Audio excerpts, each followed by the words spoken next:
देख रहे हैं धम्मसिद्ध भारत यूट्यूब चैनल राम विशाल पासवान कौशाम्बी। आज आपको हम द्वितीय बौद्ध संगीति और कौशाम्बी का महत्व उसके विषय में बताने जा रहे हैं। आप देख सकते हैं और अधिक वीडियो देखने के लिए धम्मसिद्ध भारत यूट्यूब चैनल को लाइक और सब्सक्राइब करें। धन्यवाद। अब आप देखें द्वितीय बौद्ध संगीति और कौशाम्बी। चुल्लवग्ग के में द्वितीय बौद्ध संगीति का उल्लेख है। 383 ईसा पूर्व में दूसरी बौद्ध संगीति मगध के शैशुनागवंशी राजा कालाशोक काकवर्ण के संरक्षण में वैशाली नगर में हुई थी।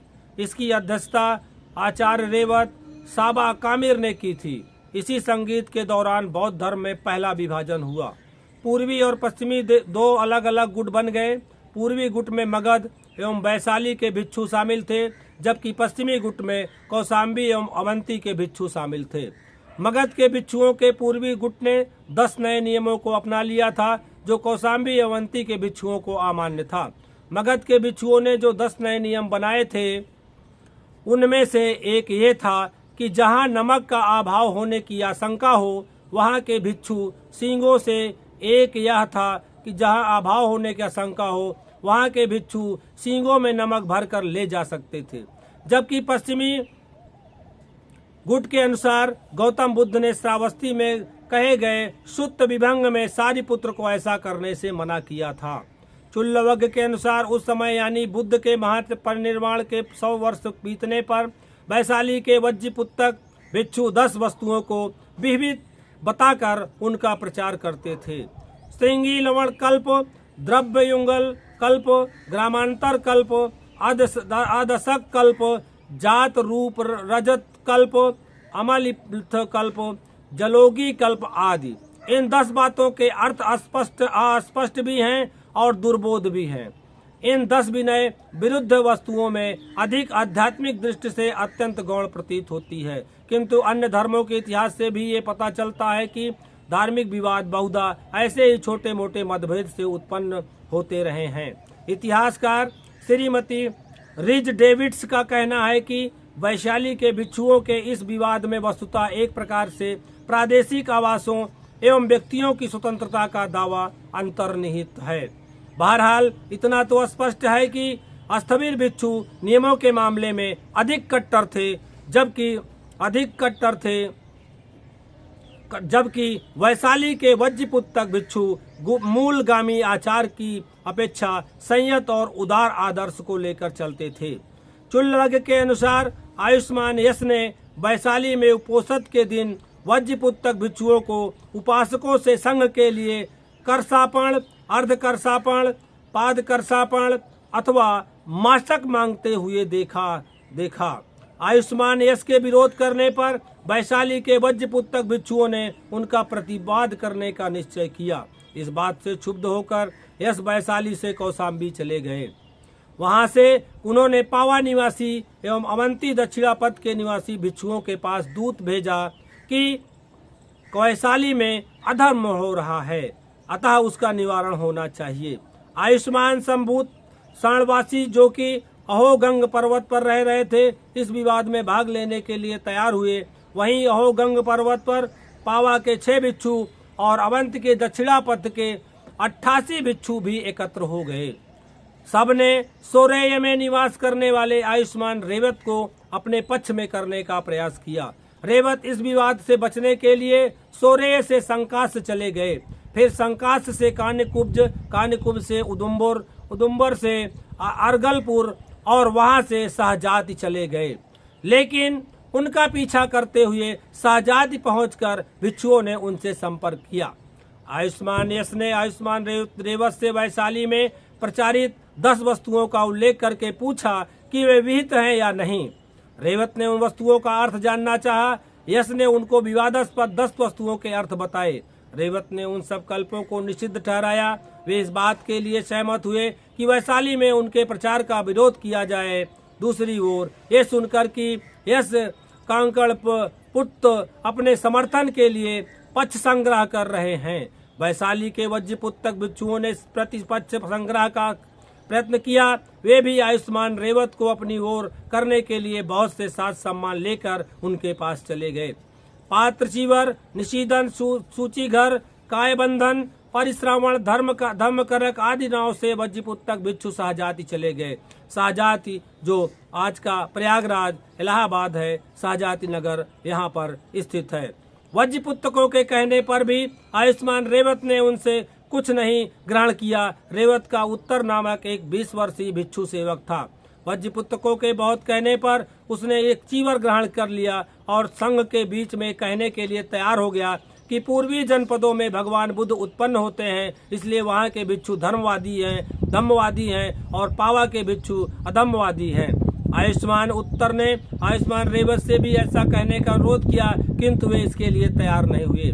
विवाद के समाधान के लिए उन सब ने वैशाली प्रस्थान किया। उस समय वैशाली में सर्वकामी नामक 120 वर्षीय एक भिक्षु अस्थविर रहते थे, जो आनंद के शिष्य थे।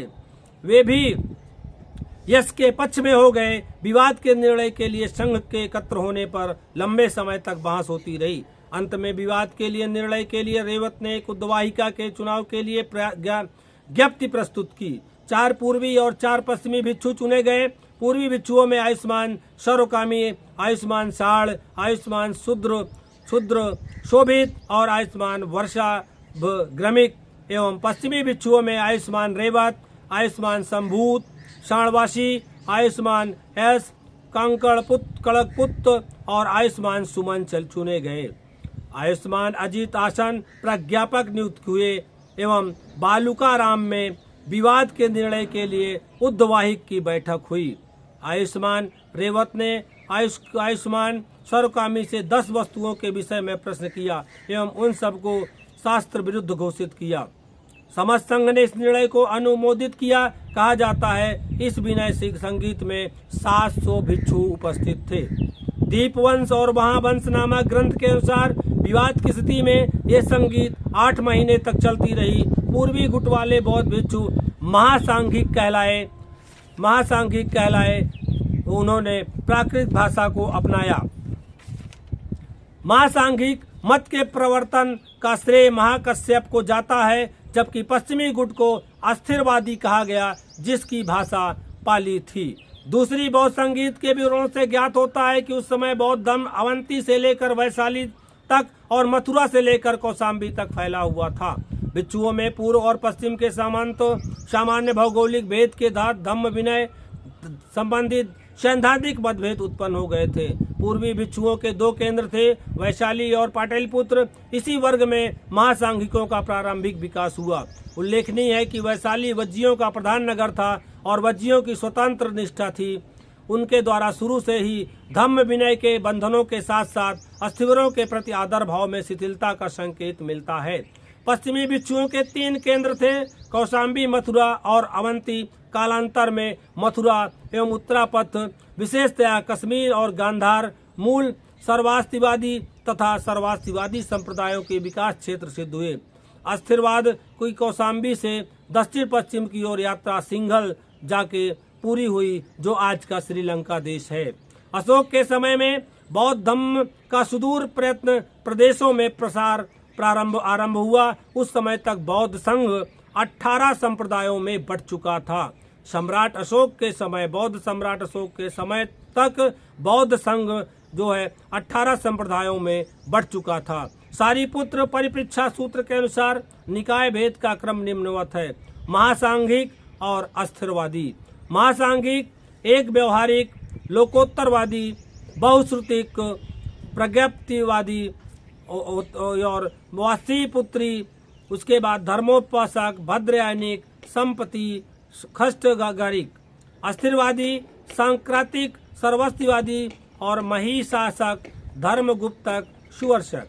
वैशाली की संगीत में विनय की 10 वस्तुओं के कारण जो मतभेद हुआ था, सैद्धांतिक बातों को लेकर वह पाटलिपुत्र में आयोजित तृतीय बौद्ध संगीत में पूरा हुआ। वैशाली की संगीत के अस्थिर भिक्षु अपने को अर्हत मानते थे। वे लोग विनय की नई वस्तुओं के विरुद्ध थे। संभवतः इन अस्थिर अर्हतों के विरोधास्वरूप ही महादेव की नई 5 वस्तुएं प्रतिपादित हुई। इस प्रकार प्रथम संघ भेद के बाद संघ 2 भागों में बढ़ गया। एक और पूर्वी भिक्षु थे। इनकी संख्या अधिक थी और ये लोग वैशाली एवं पाटलिपुत्र में केंद्रित थे। इनमें वृद्ध और अर्हत लोग कम थे और ये लोग धर्म एवं विनय के संबंध में नई बातें प्रचारित कर रहे थे। दूसरी ओर पश्चिम के भिक्षु थे। ये लोग कौशाम्बी, मथुरा और अवंती में केंद्रित थे। इनमें अस्थविर भिक्षुओं की प्रधानता थी।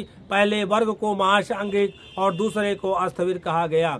पाटलिपुत्र का कुकुटाराम बौद्ध विहार महासांघिकों का पहला प्रधान केंद्र था। इसी कारण महासांघिकों को कौकुटिक भी कहा गया। बाद में मगध के स्थान पर आंध्र प्रदेश के नवीन महासांघिकों का प्रधान केंद्र बना। आप देख रहे हैं यूट्यूब चैनल धम्मशील भारत, राम विशाल पासवान कौशाम्बी। बहुत बहुत धन्यवाद। लाइक और सब्सक्राइब करें।